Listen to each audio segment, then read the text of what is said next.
দেখুন, এই সরকার যে ধরনের সংস্কৃতির আমদানি করেছে তাতে সমগ্র ভারতবর্ষের মধ্যে ঐতিহ্যশালী এই বাংলা, সেই ঐতিহ্য, তার কৃষ্টি সংস্কৃতি একদম তলানিতে চলে গেছে এই সরকারের দৌলতে।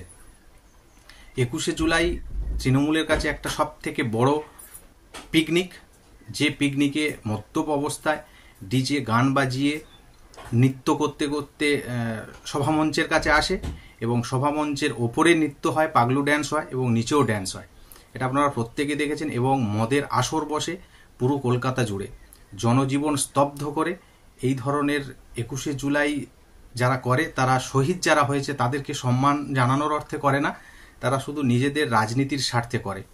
আমরা দেখেছি এই ভারতবর্ষের জন্য যারা প্রাণ দিয়েছেন, স্বাধীনতার জন্য যারা বলি হয়েছেন, তাদের শহীদ দিবস আমরা বা এই দেশের বা এই অন্যান্য রাজ্যের মানুষরা কিভাবে পালন করে, আর এই তৃণমূল সরকার শহীদ দিবস কিভাবে পালন করে সেটা সম্পূর্ণ ভিন্ন।